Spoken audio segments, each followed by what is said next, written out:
Hello friends. तो आज के हमारे वीडियो का टॉपिक है सीईटी। अभी हाल ही में कल गवर्नमेंट ने सीईटी यानी कॉमन एलिजिबिलिटी टेस्ट जो है इसको गवर्नमेंट ने अप्रूवल दे दिया है। अब ये क्या है इसके बारे में आप आज हम इस वीडियो में जानेंगे। तो सीईटी जो है ये एक तरीके का कॉमन एलिजिबिलिटी टेस्ट है जो कि railway recruitment board, staff selection commission SSC, RRB और आईबीपीएस इन तीनों के लिए ये एक कॉमन टेस्ट होने वाला है। ये एक तरीके का प्रीलियम्स है, समझ लिया। अभी हम प्रीलियम्स रेलवे रिक्रूटमेंट के लिए, स्टाफ सिलेक्शन के लिए और आईबीपीएस के लिए अलग अलग प्रीलियम देते तो ये एक तरीके का एक कॉमन प्रीलियम टेस्ट है, आप समझ लीजिए। अब इसे कंडक्ट कौन करेगा? तो इसे नेशनल रिक्रूटमेंट एजेंसी ये कंडक्ट करने वाली है। तो चलिए इसके बारे में हम आगे देखते हैं। अब देखिए इसमें देखिए जो सीईटी जो है, जो कॉमन एलिजिबिलिटी टेस्ट यानी एक तरीके का प्रीलियम का ही एग्ज़ाम है, वो ग्रेजुएट, हायर सेकेंडरी और मैट्रिकुलम इनके लिए अलग अलग सेपरेट सीईटीज़ कंडक्ट होंगी। यानी ग्रेजुएट जो लोग हैं उनके लिए अलग, हायर सेकेंडरीज के लिए अलग और मैट्रिकुलम रिक्रूटमेंट के लिए अलग।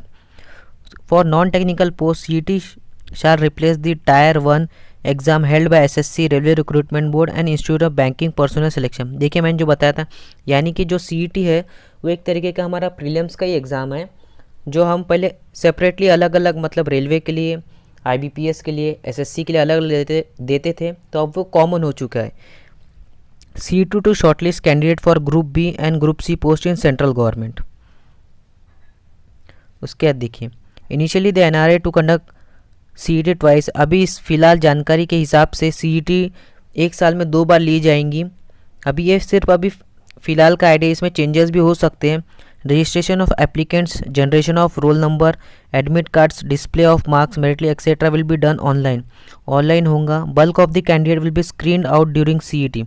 अब सीईटी से जैसे कॉमन एक ही एग्ज़ाम होंगी तो कैंडिडेट जो है वो स्क्रीन आउट बहुत जल्दी होंगी और एग्ज़ाम भी है हमारी वो कंडक्ट बहुत जल्दी हो जाएगी। Video of writing will be of multiple choice MCQs रहेंगे।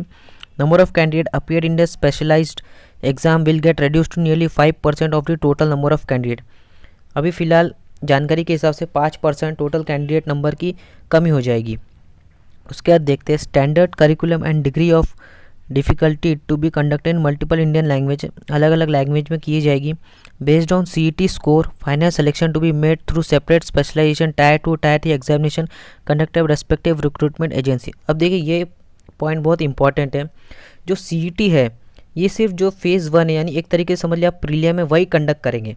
अगर आप प्रीलियम क्लियर हो जाते हैं तो इसके बाद के जो भी, मतलब समझ लीजिए इसके बाद की जो भी मेंस एग्ज़ाम रहेगी वो सीईटी नहीं कंडक्ट करेगा। वो मेंस एग्ज़ाम वो रेस्पेक्टिव एजेंसी, यानी अगर आपने एसएससी के लिए अप्लाई किया है तो एसएससी कंडक्ट करेगी, आईबीपीएस के लिए अप्लाई किया है तो आईबीपीएस मेंस एग्ज़ाम कंडक्ट करेगी और रेलवेज़ के लिए किया है तो रेलवे कंडक्ट करेगी।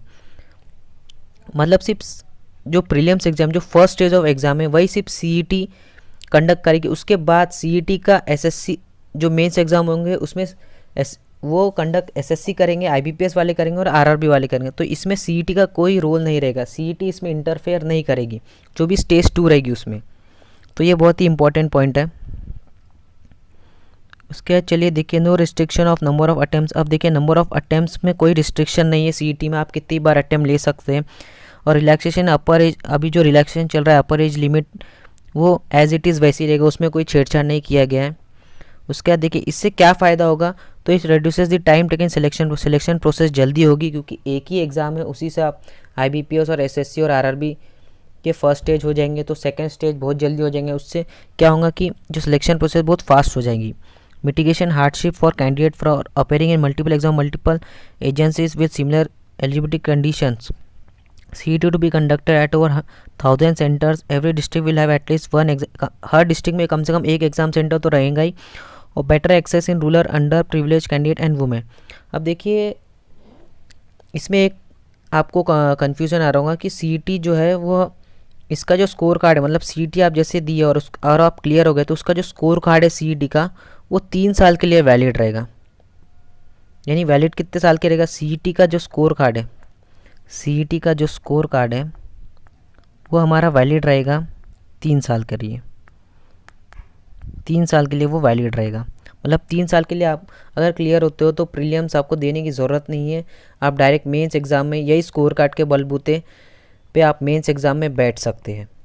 तो ये एक अच्छी बात है कि 3 साल तक, लेकिन इसमें भी और चेंजेस आएंगे। अभी फ़िलहाल जितनी जानकारी उसके हिसाब से यही है। और ये जो है ये अभी इस साल तो लागू नहीं होगा, इसको कहा गया है कि 2021 के आधे में ये लागू हो सकता है, ऐसा कहा गया। तो इस साल की जो भी रिक्रूटमेंट है उसमें इसका कोई इंटरफेयर नहीं रहेगा, जो सीईटी है वो अगले साल से ही लागू होगा।